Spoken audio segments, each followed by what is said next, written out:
Es viernes, son las 7 de la tarde, o sea que todos estamos deseando terminar, irnos a dar una vueltita y tomar una cerveza antes de la cena. O sea que esto va a ser entretenido, va a ser una media hora o así. Veréis que esto de desafío total, os preguntaréis a ver lo que es y realmente ya veréis cómo es lo que hacéis cada día, ¿eh? Es un caso clínico que no deja de ser un desafío porque vamos a tener que decidir y tomar decisiones más o menos rápidas sobre el manejo, sobre el uso o no de escalas de riesgo y para qué nos sirven esas escalas de riesgo. Entonces, ¿veis? Este nombre que aparece ahí, Óscar Díaz Castro, es mi compañero, no soy yo, y os voy a explicar por qué aparece él. Este es un seminario que, como veis, se va a repetir mañana también, entonces lo hemos preparado, no solo este, sino los otros dos, entre más de 2 personas, y claro, era muy difícil que preparáramos el mismo caso los dos, y entonces, aunque Óscar estará por aquí, yo no lo veo porque me está dando la luz, voy a decir que lo echamos a suerte si le tocó a él, y lo preparó él. Entonces, lo primero que voy a hacer es, para discutir el caso, le voy a pedir a Óscar, que si está por aquí, seguro que está, que se levante y que se siente aquí conmigo, para que discutamos el caso juntos. ¿Estás por ahí, Óscar? Oh. No, pero escucha, no, es solo por si tengo alguna duda. Solo por si tengo alguna duda. Y también le voy a pedir a Rafa, que está aquí sentado, que se siente conmigo y luego a alguna otra persona que no sea conocida para que hagamos una cosa más entretenida. Por ejemplo, esta chica que está al lado de Rafa, ¿cómo te llamas? Esto es como el Gran Hermano. Yo estoy ahora igual que Mercedes Milá. Levántate, anda, venga, levántate, ven aquí. Siéntate aquí y nos ayudas a discutir el caso. ¿Nos cuentas? Sí, venga, levántate, hombre, que esto vamos a hacerlo entretenido, pero si es viernes. Venga, muy bien, un aplauso, vamos a dar un aplauso.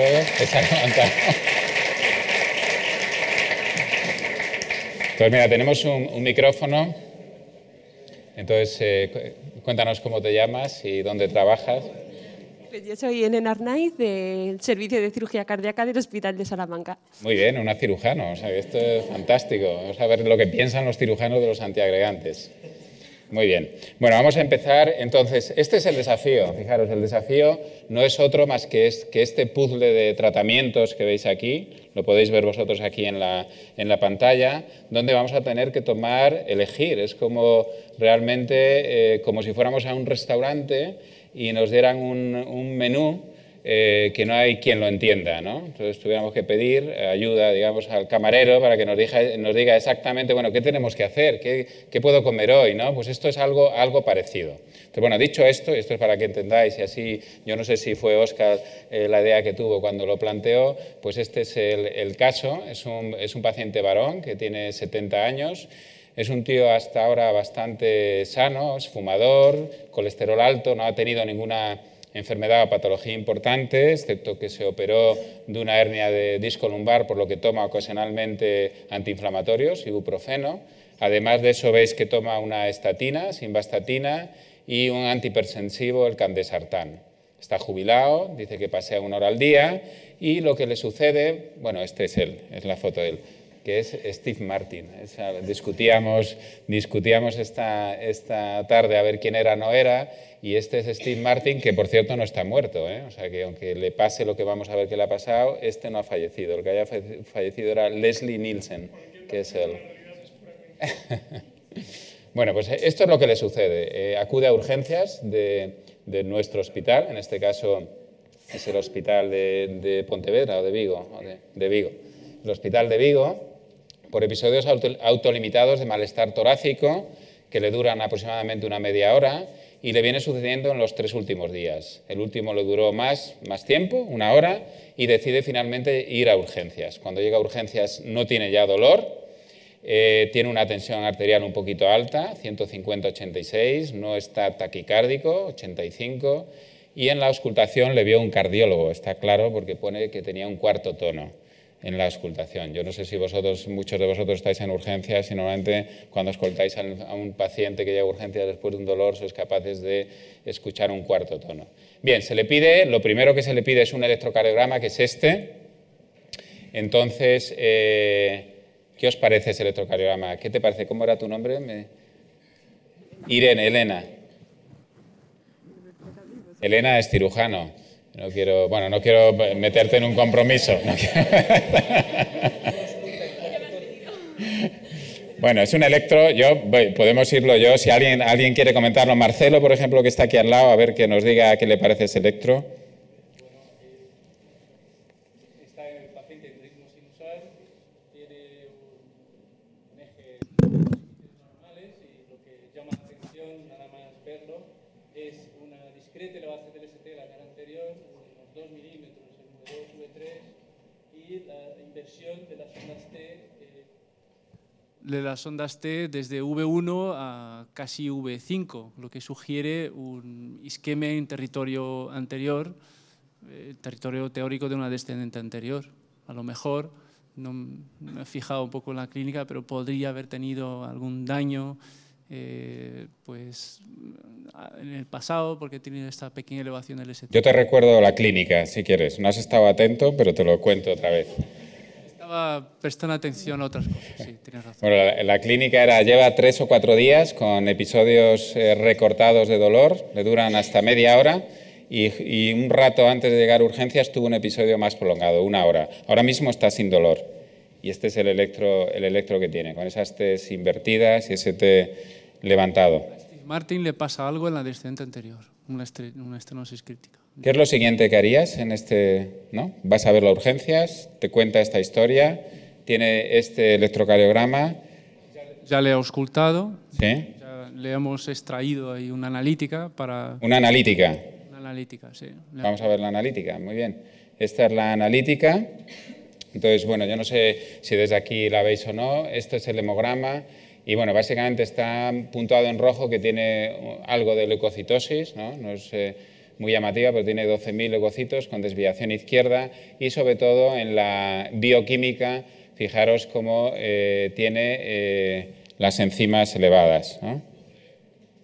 Y además tiene una creatinina alta y con un cálculo del aclaramiento de insuficiencia renal moderada, ¿no? 46 mililitros minuto, lo más llamativo.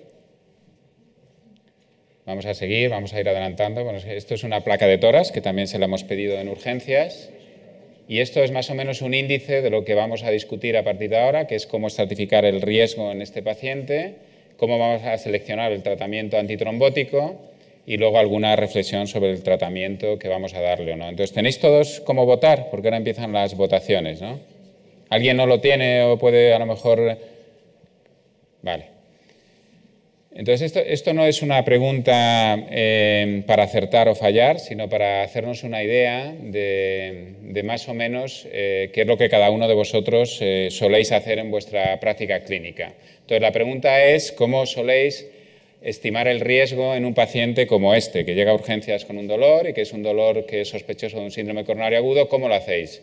Contestar con sinceridad, si lo hacéis basados en vuestra experiencia clínica o si utilizáis alguna de las escalas que habitualmente se utilizan, como es la escala TIMI, la Grace o incluso las dos. Venga, podéis empezar ya a votar.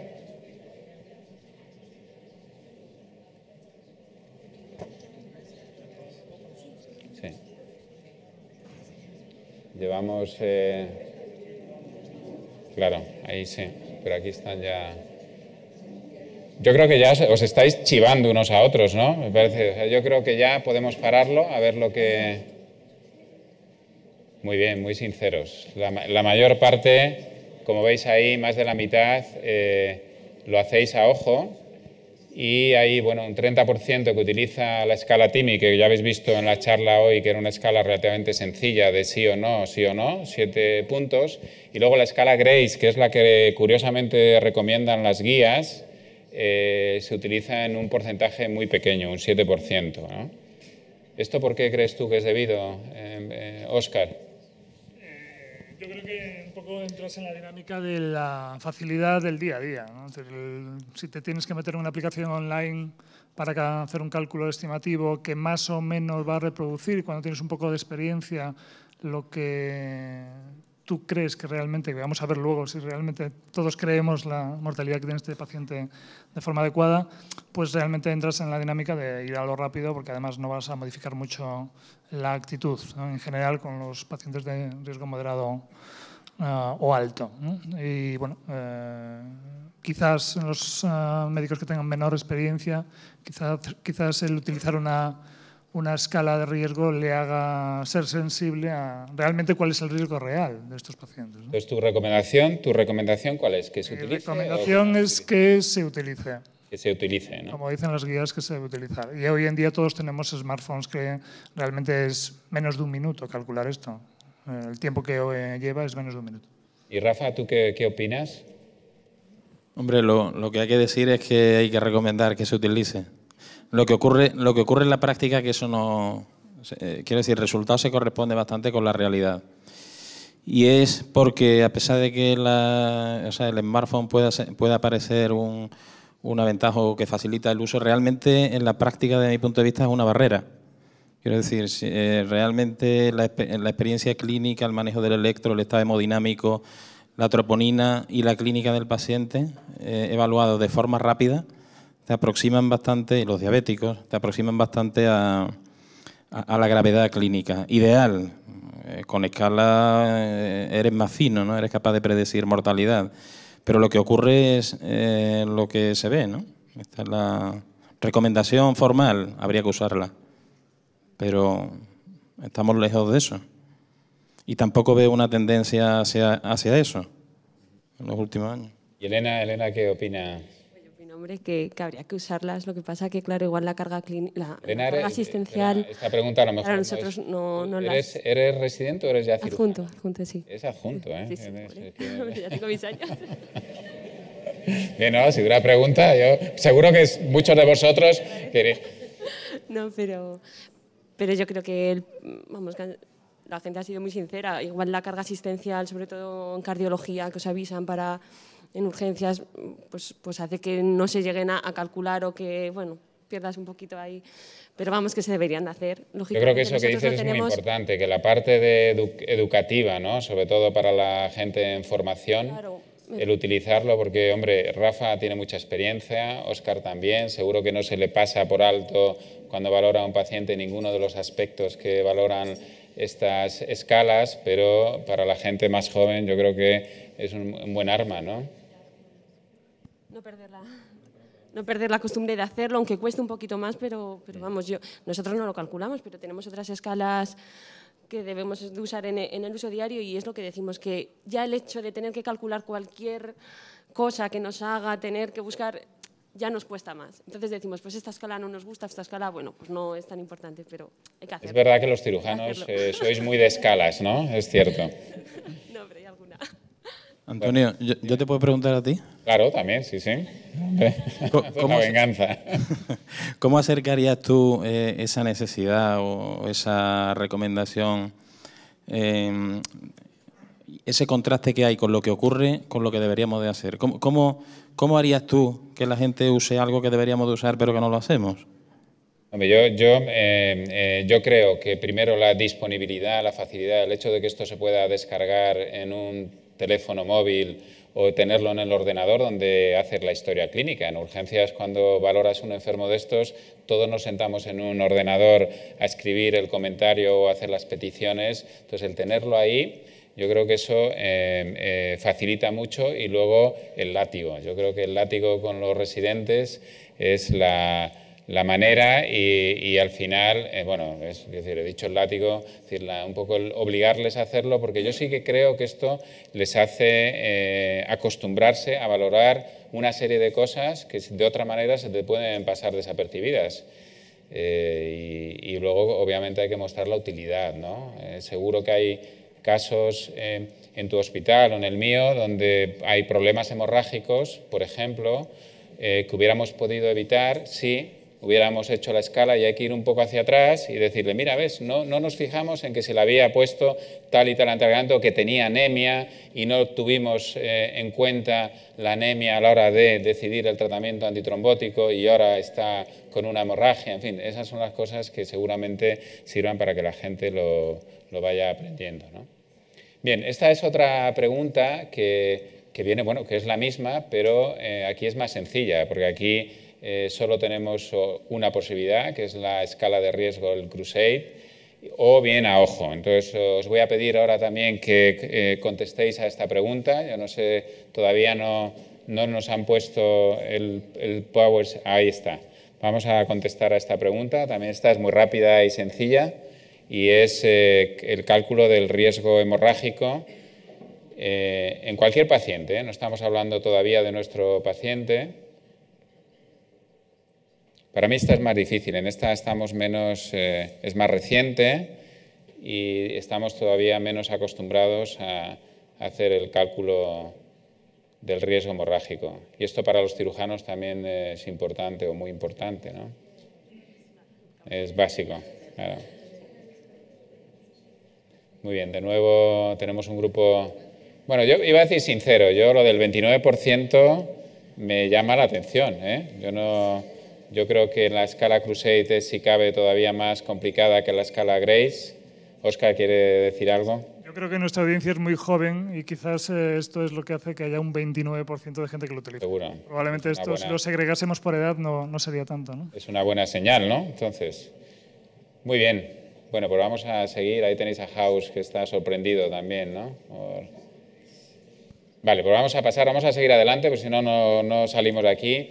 Bueno, fíjate, esta es la escala de riesgo Crusade que os la hemos puesto para que veáis que es una escala relativamente compleja de calcular y de rellenar, ¿no? Entonces, en nuestro caso, bueno, esto es una gráfica para que veáis que es importante que aquellos pacientes, es importante predecir o prevenir o prever el riesgo, porque como veis la mortalidad de los sujetos que tienen un problema hemorrágico mayor se multiplica por 6, ¿no? En los pacientes que no sangran. En cuanto a mortalidad, también mayor reinfarto o ictus, como veis ahí. O sea que es un tema muy importante y este es el cálculo para nuestro paciente, ¿no?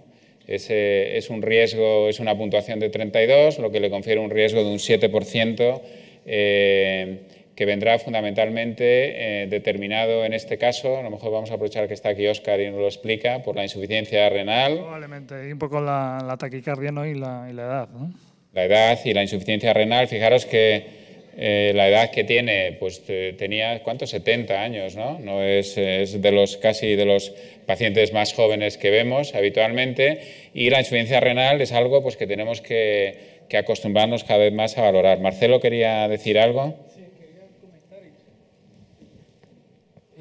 Esta, sin duda, es la mejor escala de riesgo de sangrado y es la que viene recomendada en las guías, pero como ya ponía Óscar en la diapositiva previa, no está validado para procedimientos por la radial. No saben mi obsesión por el tema de la radial, pero esto probablemente en el Meixoeiro no sea el riesgo que tiene el paciente de hemorragia mayor. La mitad del riesgo de hemorragia mayor está concentrada en el sitio de acceso y allí, como casi el 90% de los procedimientos se hacen por la radial, no sería ese el riesgo. Eso no quita que la disfunción renal, la frecuencia cardíaca, la anemia, pues impliquen mayor riesgo de sangrado por otros puntos y que nos deba hacer calibrar el tratamiento antitrombótico en este sentido, ¿no? O sea que las cifras es a lo que me refiero, ¿no? Sería interesante que hicierais un estudio de validación del Crusade en vuestra experiencia con la vía radial, que eso no creo que esté hecho.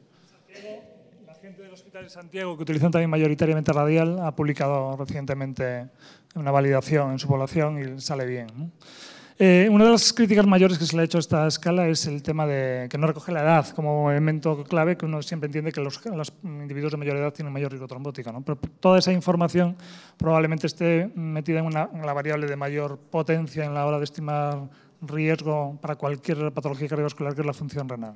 La gente de mayor edad son los que tienen más deterioro de la función renal y esos son los que concentran mayor riesgo hemorrágico, ¿no? ¿Tú crees o creéis vosotros, Rafa, por ejemplo, que el utilizar la vía radial nos da, digamos, carta libre, por decirlo así, a ser más agresivos con el tratamiento antitrombótico?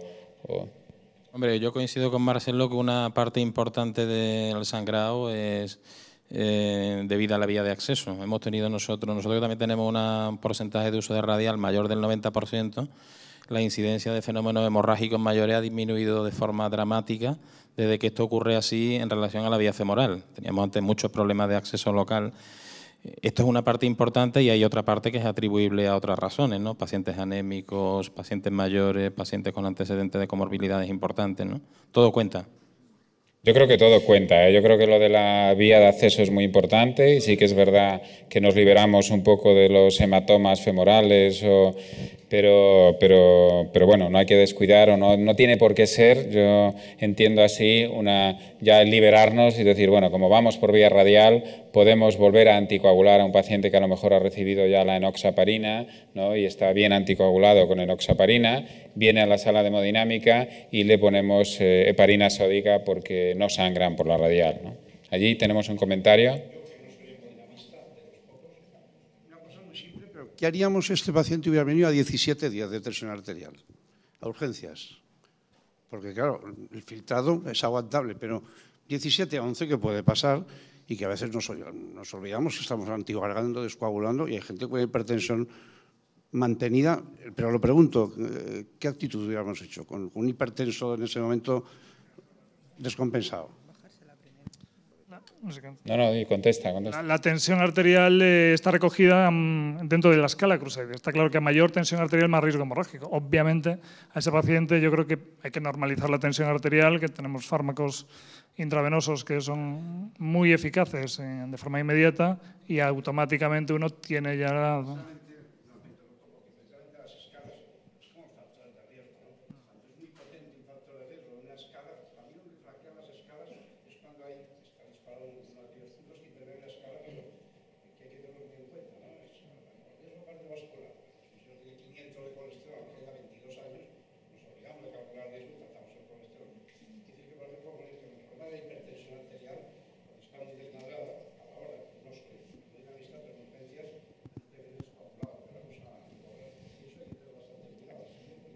Yo opino como tú que el principal riesgo de la actitud antitrombótica en los pacientes frágiles es derivado de un exceso de tratamiento antitrombótico. Uno tiende a ver en general más complicaciones hemorrágicas que complicaciones trombóticas con los tratamientos actuales. Y yo creo que hay que ser prudente, especialmente con la enoxaparina. En pacientes ancianos, enoxaparina, función renal deteriorada, bajo peso, yo creo que hay que ser muy prudentes a la hora de utilizar la dosis que se debe utilizar.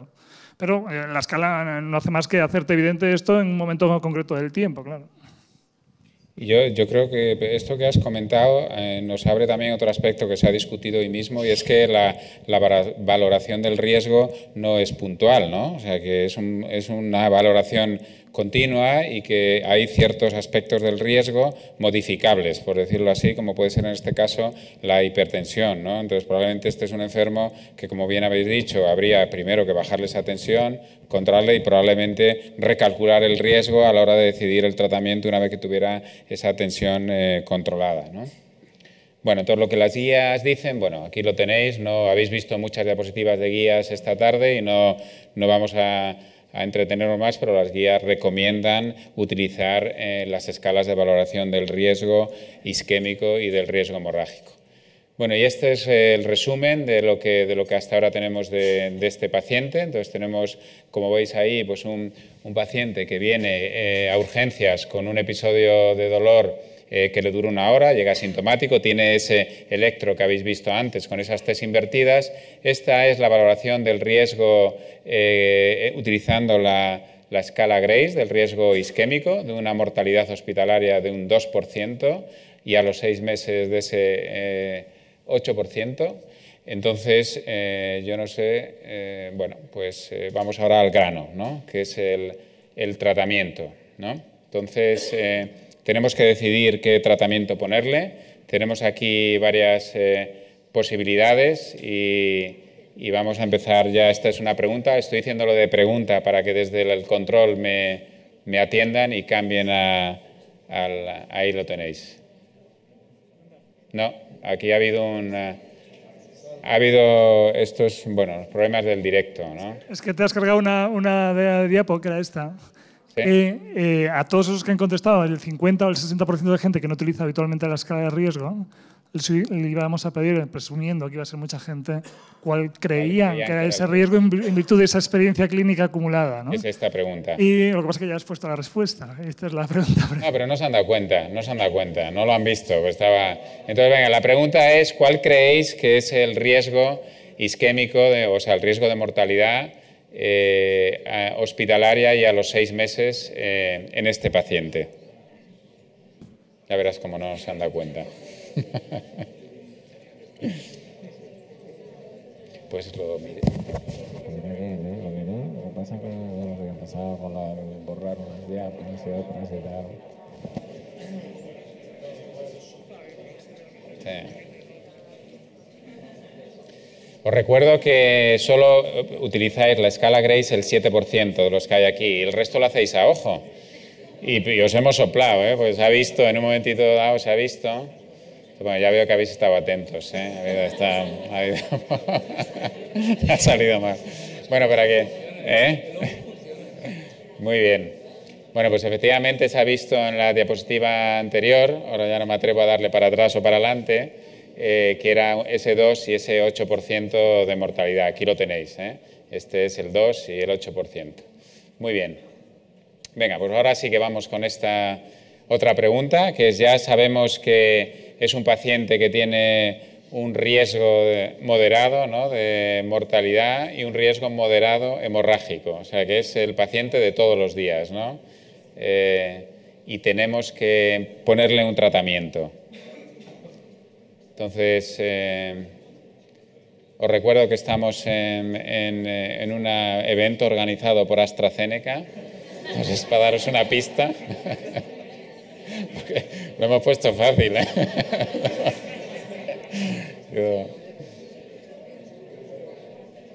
Bueno, pues yo creo que con esto habréis acertado todos, o sea que vamos a pararlo ya. Bueno, todavía hay gente... Bien. Yo creo que hay todavía... hay un porcentaje, un tercio, un 29% que valora el riesgo hemorrágico, fundamentalmente, yo calculo, y que por eso han utilizado clopidogrel. Sin embargo, han utilizado un anticoagulante, que es la enoxaparina, que de alguna manera se ha mostrado menos seguro, ¿no?, que el fondaparinux. O sea que en ese sentido hay cierta discrepancia en esa elección, ¿no? Prasugrel, obviamente, estamos en un evento de Astra y todos sabéis que estamos hablando del ticagrelor toda la tarde, ¿no? O sea que en eso no ha habido... ¿Alguien quiere hacer alguna pregunta, algún comentario? ¿Quién?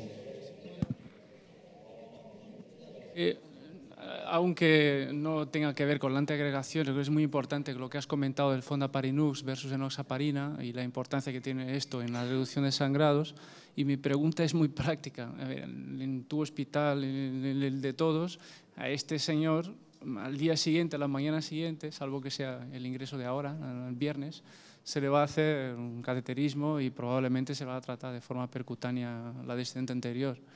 En una jeringa o 2 jeringas, en el estudio de enoxaparina versus fondaparinux, en el que el tratamiento medio fueron 6 días y se recomendaban 9 días de tratamiento, y ahí es donde se vio por la vía femoral que había ventaja del fondaparinux. ¿Va a haber ventaja en reducción de sangrados con uno frente a otro?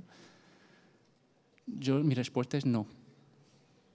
Y ahí lo dejo. O sea, ¿tú crees que no? En cambio, es un tercio del precio. Ese es el motivo donde pues, yo creo que generaría dudas. Es decir, cuando un tratamiento frente a otro pues, reduce los sangrados a la mitad, que es el caso del fondaparinux con respecto a la enoxaparina, y eso conlleva un beneficio de mortalidad a largo plazo e incluso de infarto, pues tiene que tenerse en cuenta las condiciones del estudio. Las condiciones del estudio fue que el tratamiento se mantenía durante 6 días. O hasta... Y sin embargo, no, lo que dices es verdad, pero sin embargo las guías recomiendan, y digamos de una manera clara y contundente, las guías europeas, no así las americanas, la utilización de fondaparinux por delante de la enoxaparina en los pacientes sin elevación del ST, ¿no? Como es...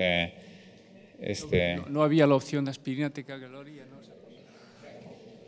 el subgrupo de pacientes que más se beneficia de fondaparinux es justo el que tiene insuficiencia renal moderada. Claro, si tú me dices, no, es que le voy a hacer el cateterismo en 6 horas, pues claro, le vamos a dar poco margen al fármaco para que demuestre su beneficio. Es una pregunta general, ¿no? Es decir, probablemente no en todos los hospitales este paciente, una vez estabilizado, a pesar de ese electro, se haría cateterismo al día siguiente. Incluso en un hospital con disponibilidad, como tú muy bien conoces, de forma bastante fácil, ¿no? Con respecto a los costes, este es un tema que, claro, que depende un poco de cada hospital, pero que yo analicé en su momento en nuestro hospital y a partir de 80 miligramos día de enoxaparina ya era más barato Fondaparinux. Sí, depende de la negociación con que la casa comercial ha vendido el fármaco a cada hospital, pero en nuestro hospital a partir de 80 cada 12 era más barato Fondaparinux. Perdón, una pregunta aquí. ¿Cuántos pacientes, por desconocimiento, del estudio Plato iban con Fondaparinux? Porque, claro, estamos comparando fármacos y queremos estudios que demuestren diferencias estadísticamente significativas y si no hay comparación directa, es una asunción a lo mejor un poco peligrosa. Sí, efectivamente. Además, independientemente del número que fueran o no, tampoco eso se balanceó en el estudio y entonces la anticoagulación, bueno, pues no forma parte, digamos, de los resultados y no podemos interpretarlo. Lo mismo que la utilización de antidorbetresa o la utilización de otros fármacos, ¿no? Sí, realmente el uso de Fondaparinux en plato es testimonial. Eso es. Realmente yo creo que parte de la controversia en la respuesta viene derivada de que la pregunta es más compleja de lo que parece. Porque claro, es ¿qué usamos? Pero es ¿qué usamos y de qué dispones? No todo el mundo dispone de lo mismo y probablemente eso refleja la disparidad. Por ejemplo, nuestra opción aquí no está representada, ¿sabe? Y a fecha de hoy tenemos ya desarrollado el algoritmo de uso de antiagregantes consensuado y nuestra opción aquí, por disponibilidad y por convencimiento, también sería aspirina, ticagrelor y enoxaparina, porque Fondaparinux en el hospital pues no está disponible y además enlaza con con la pregunta de ahora que tampoco está estudiada en este grupo de pacientes, ¿no? Muy bien. Sí. ¿Algún? Ya. ¿Hay otro comentario? Sí. La pregunta es, entre los miembros de la mesa, ¿cuántos usan, que creo que todos son hospitales que aplican rutinariamente una estrategia invasiva en el síndrome coronario, ¿cuántos usáis Fondaparinux como tratamiento anticoagulante inicial? ¿Estás hablando de la mesa? Nosotros no. ¿No? En mi hospital es mayoritario, en el Escasez es mayoritario. En mi hospital no se usa porque no se aprobó por la Comisión de Farmacia y además la estrategia intervencionista se aplica muy precoz. En menos de 24 horas está todos los cateterismos hechos, con lo cual tampoco, como decía Marcelo, pierde un poco el sentido, sobre todo cuando el abordaje radial es más de un 90%, ¿no? En mi hospital lo tenemos disponible, pero el protocolo, digamos, de manejo del síndrome coronario agudo sin elevación del ST incluye la enoxaparina. Entonces se utiliza la enoxaparina y de igual manera se hace el intervencionismo de forma muy precoz. Un aspecto que hay que tener en cuenta con Fondaparinux e intervencionismo, sabéis que cuando en el ensayo ASIS-5 y en los ASIS-6 había una tasa mayor de trombosis de catéter que obliga a un uso adicional de parina sódica en la sala. Esto hay que tenerlo en cuenta si realmente el paciente va con Fondaparinux. Bueno, vamos a continuar, vamos a volver otra vez a la presentación. Entonces, esta siguiente imagen, bueno, solo para recordaros lo que las guías dicen en relación al tratamiento antitrombótico. Entonces, ahí veis lo que habéis oído a lo largo de esta tarde ya de una manera repetida, ¿no? Que debemos de poner alguno de estos nuevos antiagregantes siempre y cuando los tengamos disponibles por encima del clopidogrel. Y luego te viene a decir lo que aquí estamos ahora discutiendo, que el Fondaparinux, según las guías europeas, por un tema de seguridad, se prefiere a la enoxaparina o a la heparina sódica. Bueno, vamos a seguir. Entonces se le puso aspirina, ticagrelor y fondaparinux. El paciente no volvió a tener dolor precordial. Aquí tenéis el ecocardiograma que bueno, no se está moviendo, pero bueno, realmente lo que tiene es una hipoquinesia apical con una función globalmente conservada, no tiene valvulopatías y se le hizo una coronariografía que la estamos viendo en parado, pero veis que tiene enfermedad de 3 vasos. Tiene una lesión muy severa en la descendente anterior, que probablemente es la responsable del cuadro ahora si alguien tuviera que apostar por ella. Luego tiene enfermedad en la arteria circunfleja y también otra lesión proximal, más o menos focal, en la coronaria derecha. Entonces, yo no sé si tenemos ahora, yo creo que no hay otra pregunta sobre cómo revascularizaríamos a este paciente, pero como tenemos aquí, ahí está, a un cirujano, vamos a preguntarle a ella, Elena, cómo trataría a este paciente. Triple bypass coronario, pues con arteria mamaria, la DA, con igual, si no era ni diabético, ni EPOC, ni nada, entonces igual usaríamos la segunda mamaria para revascularizar la marginal y safena o radial para la derecha. ¿Y cuándo le operarías? Imagínate que tienes hueco en el quirófano, ¿no? Ha tomado ticagrelor, ¿eh? Sí, si está estable, está sin dolor y esto, pues esperamos, si podemos esperar, pues eso, por lo menos 4 o 5 días sería lo ideal. Si a lo largo del ingreso comienza con dolor o lo que sea, pues bueno, se adelanta la cirugía asumiendo el riesgo de sangrado, que no es poco, la verdad. No es poco, es que quizás la visión desde el lado del quirófano es diferente, pero muchas veces nos avisan de hemodinámica. Pues nada, se le ha dado la dosis de clopidogrel, pero bueno, hay que operarle. Ya, pero es que hay que operarle, pero después igual te expones a una reoperación por sangrado, a estar 3 horas de hemostasia y con todas las complicaciones que eso conlleva. De eso, o sea, que nuestra visión quizás es diferente y la visión del cardiólogo también, pero si nosotros podemos, si está estable y se mantiene sin dolor, esperaríamos a que se pasase por lo menos los 5 días que recomiendan para el ticagrelol. ¿Y la aspirina? No, la aspirina les operamos con operas con aspirina. Sí, ¿y anticoagulación? Nosotros generalmente si están con el adiro, ticagrelol y con la enoxaparina, por ejemplo, se les quita el ticagrelol, están con el adiro y la enoxaparina 60 cada 12, por ejemplo, y la última dosis, por ejemplo, si se operan en la mañana, a las 8 de la mañana, pues la última dosis de enoxaparina que haya sido a las 8 de la tarde del día anterior, por ejemplo. Vale, con que haya 12 horas más o menos de diferencia. Y otra pregunta que se me ocurre es, después de la cirugía, ¿tú crees que hay que iniciar el tratamiento con ticagrelor o no? La verdad es que tenemos pocos casos que nos haya coincidido esto. Nosotros sí que lo hemos hecho. Los que tenían ya ticagrelol comenzado lo hemos mantenido. Después lo que nosotros hacemos es, o bien les ponemos el adiro de 300 o a otros grupos también igual de más riesgo, con más injertos venosos, etcétera, les ponemos adiro y clopidogrel. Adiro 100 y clopidogrel de 75. Esa es Pero ahora igual con la opción del ticagrelol, lo que pasa, el problema es el económico, yo creo, que limita bastante, pero se podría pensar en valorar en esos que estamos poniendo adiro y clopidogrel en el posoperatorio, que se lo mantenemos durante un año, quizás poder poner adiro y ticagrelol y ver los resultados a largo plazo. ¿Tú qué opinas, Rafa, de los pacientes operados después de la cirugía, si hay que mantenerles o no con doble antiagregación?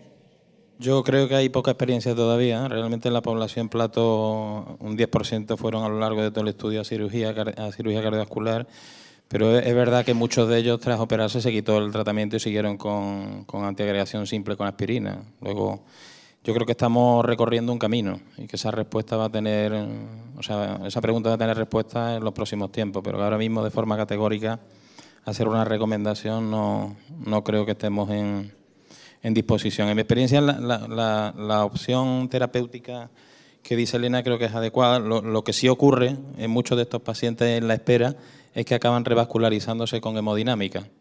Es decir, este paciente que viene de una situación estable, media hora, dolor, media hora, en esa espera, en nuestros centros operan más cerca del día 10, del día 5, y sobre todo cuando los infartos tienen un movimiento enzimático importante, es que ocurre que durante ese tiempo de espera muchos pacientes tienen evento isquémico, angina, y acaban revascularizándose el vaso diana y en un segundo tiempo el resto, ¿no? Yo creo que en la mayoría de los centros, no sé si en el de Óscar también, se hubiera tratado la lesión culpable, probablemente con un stent, y se hubiera tratado en un segundo tiempo las otras lesiones que, como veis aquí, son lesiones accesibles, ¿no? Por decirlo así, o relativamente sencillas. Yo no sé si se calculó el syntax score o no en este caso. Muy probablemente este paciente se hubiera tratado percutáneamente en mi centro, pero es Steve Martin, como tú dijiste, entonces no sabemos lo que ha pasado con él. Ya, pues vamos a verlo, ¿no? Sí, ¿algún comentario? Me encantó la pregunta y yo tampoco sé qué hacer con respecto al post-bypass, pero sí que hay un subanálisis del plato con resultados, hasta un poco sorprendentes de lo espectaculares que fueron a favor del ticagrelor en el postoperatorio, lo que haría considerar que deberíamos a este paciente tratarle con aspirina y ticagrelor en el postoperatorio, porque reduce la posibilidad de eventos mayores a la mitad, ¿no? Quizá por eso lo pregunto. Está bien, está bien que lo remarques, porque no solo en el subanálisis del plato, sino también del tritón. En el tritón hubo un 4% o algo así. También es un grupo muy pequeño, una proporción muy pequeña de pacientes que se operaron, pero por protocolo, aquellos que estaban aleatorizados al tratamiento que fuera y tal, se le reinició el tratamiento, y los que era prasugrel, es decir, un fármaco más potente, también de manera espectacular tenían menos eventos durante el seguimiento. O sea que todo indica a que incluso después de la cirugía la doble antiagregación seguro que es buena, seguramente porque los puentes, quizá los venosos o probablemente los venosos, pues están más patentes o duran más o lo que sea, ¿no? Ese estudio no está hecho, ¿no? Pero por ahí... Como decía Marcelo, los resultados de plato son espectaculares en reducción de mortalidad. Más del 50% de reducción de mortalidad, que no está ligada ni a tasa de reinfartos ni a tasa de hemorragias. No es que hubieran menos hemorragias con ticagrelor o menos tasa de reinfartos. No se sabe muy bien el mecanismo, pero se especula que, sobre todo, porque además había una interacción estadísticamente significativa con el tiempo de retirada de la doble antiagregación de ticagrelor antes de la cirugía. El máximo beneficio se concentraba en los que mantenían ticagrelor hasta los últimos 4 días, menos tiempo. Y se especula que realmente es que los que mantenían clopidogrel hasta un punto cercano a la cirugía tienen una tasa de sepsis y de alguna otra complicación no estrictamente cardiovascular mayor que ticagrelor, pero desde luego los resultados son espectaculares y habrá que ver exactamente el porqué de todo esto, ¿no? Sí, la verdad es que es muy interesante, ¿no? Esa posible hipótesis, ¿no? De los efectos que pueda tener el ticagrelor, ¿no? Fuera del efecto antitrombótico, ¿no? Veremos. Bueno, entonces vamos a ver lo que se hizo con este enfermo, y después de ver esto, yo creo que son las 8 y paramos, porque luego había alguna cosa más. Entonces, bueno, como sabíamos que iba a subir a la mesa un cirujano, está preparado, pues fijaros, este enfermo se operó, como bien dijo ella, y se le pusieron efectivamente bypasses, y después se reinició el tratamiento con ticagrelor. El paciente fue bien, se fue de alta a los 6 días después de la cirugía. Y bueno, la pregunta casi ya la hemos contestado, que ahora vamos a votar de nuevo a ver qué opináis sobre cuánto tiempo mantendríais la doble antiagregación en un paciente operado como este, que ingresó con un síndrome coronario agudo sin elevación del ST.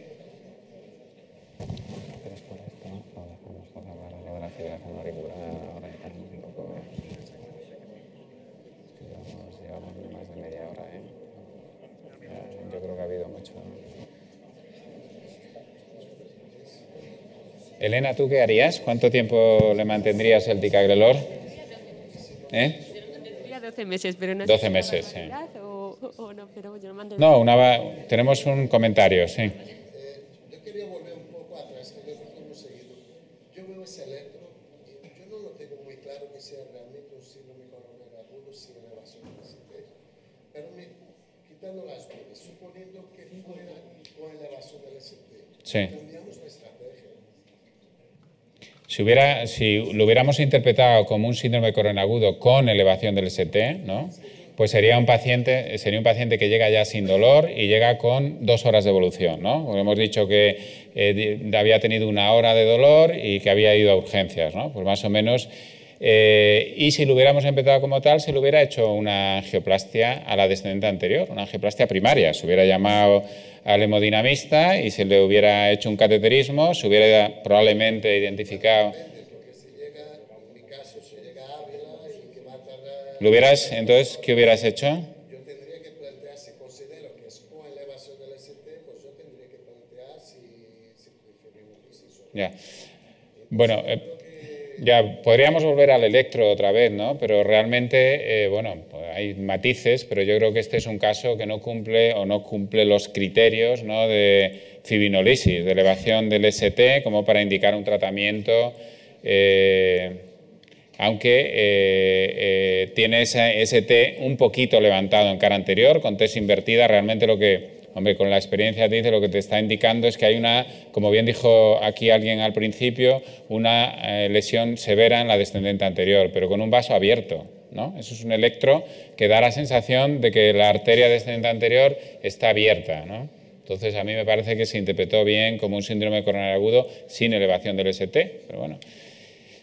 No sé, ¿alguien quiere apuntar algo en ese? Sí, yo viendo el electro realmente, vamos a ver, lo que no haría era fibrinolizarlo, pero puede surgir la duda de lo que él dice, es decir, arteria abierta. Este es el electro que presentan muchos pacientes que han tenido el ST elevado y que la arteria se abre. Y tú lo ves 1 hora después, la arteria se ha abierto con un tratamiento y ves el ST descendido, pero no normal, ¿no? Se puede plantear la opción de revascular, pero puede surgir la duda. De hecho, este electro genera duda de si actuar antes. Yo entiendo, lo que no haría sería con un criterio tan dudoso es ir a por la fibrinolisis.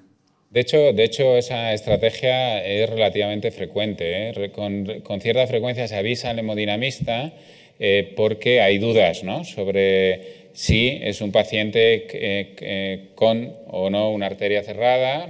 Si tienes disponibilidad, avisas al hemodinamista para hacer un cateterismo urgente cuando hay una duda, como tú bien has planteado, que puede ser razonable en este caso, ¿no? Muy bien. Pues... Creo que ahí el eco ayuda mucho, ¿no? Eco con urgencias. Bueno, yo creo, hombre, te ayuda. Si realmente la arteria está cerrada, es claro el eco. Hay una quinesia clara y no hay. Pero cuando la arteria se acaba de abrir hace un momento, ahí puede haber cierta hipoquinesia todavía, o sea, no se recupera la función ventricular o no. Yo no tengo mucha experiencia en el eco yo mismo, pero me parece que, bueno, pues que no te deja tampoco tranquilo, ¿no? Que comente el compañero, estaríamos hablando de otro paciente que no este Steve Martin, ¿no? Sería otra historia, pero ejemplo, esta mañana mismo llega por la puerta un hombre de 45 años con dolor y que puede ser hasta sugerente, y un electro que parecía repolarización precoz, con dolor, el eco portátil se mueve todo normal, te quedas totalmente tranquilo. Claro. A eso me refiero. Sí, en ese Ahora, caso, si sí. hay aquinesia, uy, madre mía, ¿dónde iba yo con la repolarización precoz? A la sala directamente, a eso es lo que me refiero. Y nos ha mostrado Óscar la placa de tórax y cada vez nos vamos orientando más al eco de bolsillo y este es lo que... ¿no? Sí, pero en la línea de lo que decías antes, cuando el paciente tiene ya la arteria abierta, como presumiblemente demuestra este electro, podrías tener un eco con stunning miocárdico, con trastornos de la contracción que te ayudaría a lo mejor a hacerlo seguro el día siguiente el CATE, pero no para indicar una terapia de reperfusión urgente, ¿no? Yo creo que no se debería interpretar nunca como un síndrome coronario agudo con elevación persistente del ST porque no cumpliría los criterios, que yo creo que hay que ser estricto en este aspecto, ¿no? Allí tenemos otro comentario. ¿Cómo podemos estar seguros de que, digamos, la revascularización de la coronaria derecha, la circunfleja, le traía beneficio al paciente? Digamos, si no tenemos, el paciente no fue operado de urgencia, no tenemos un examen de detección de isquemia y de viabilidad y de perfusión que nos indique si realmente estos territorios, por ejemplo, no sean lesiones agudas, porque en el electrocardiograma, que es un poco burdo para localizar isquemia, pareciera ser que solo la lesión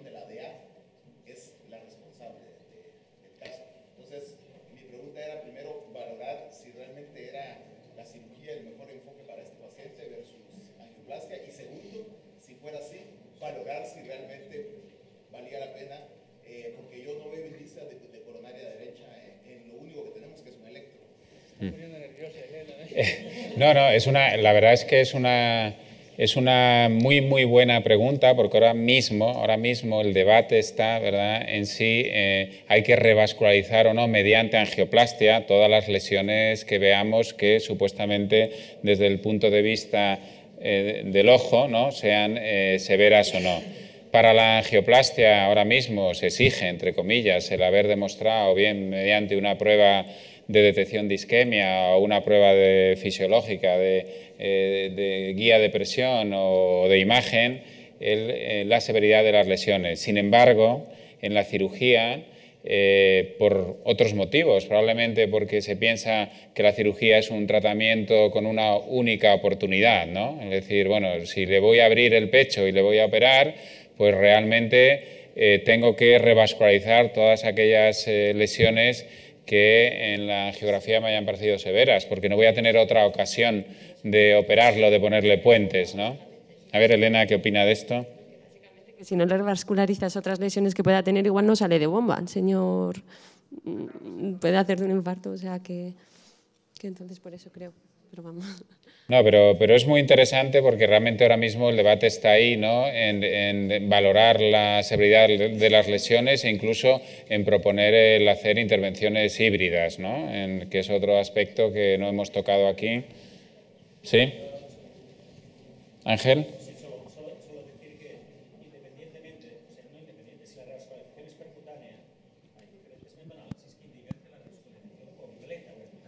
La revascularización completa aporta un beneficio pronóstico a medio y largo plazo con respecto a revascularizaciones incompletas, independientemente de si se documenta isquemia, no hay ninguna duda. Si no se documenta isquemia, se trata la Kupffer lesion y después en 1 o 2 tiempos se tarda el resto de arterias, el pronóstico en los pacientes tratados percutáneamente, estoy hablando, tratados percutáneamente es claramente favorable cuando la revascularización es completa con respecto a dejar revascularizaciones incompletas.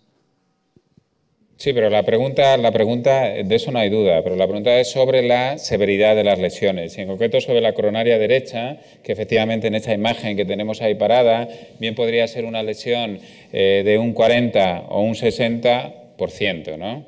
Es lo que... Pero se le ha dado, o sea, se ha diagnosticado de 3 vasos. Significativa. Claro, por eso viene la pregunta, ¿no? De alguna manera, que es una buena pregunta, ¿no? Seguramente si se hubiera elegido la estrategia percutánea, esa lesión se hubiera valorado antes de poner un stent, por ejemplo, con una guía de presión, ¿no?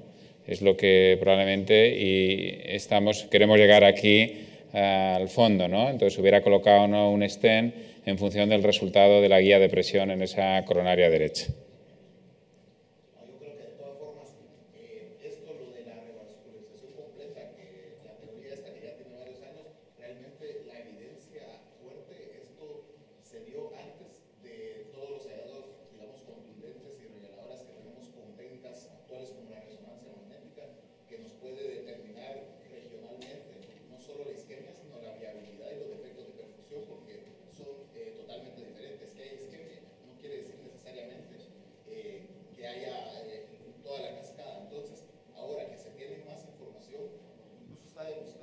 Está demostrado que si abrimos, digamos, una arteria donde no hay viabilidad a mediano y a largo plazo, incluso les iba mejor a los pacientes que solo estaban con tratamiento médico.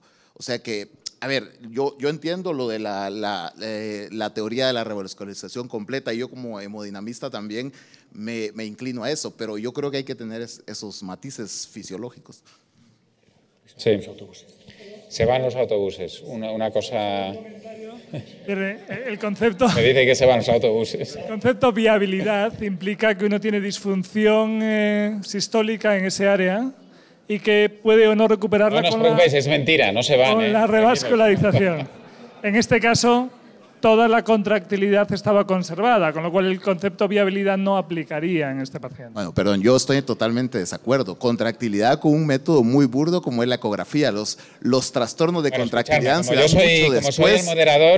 Como soy el moderador, os voy a dar la oportunidad en el autobús de que os sentéis muy bien, juntos, me parece bien. Que vayáis discutiendo y le vamos a dar un aplauso a Elena, al resto, a Óscar, a Rafa.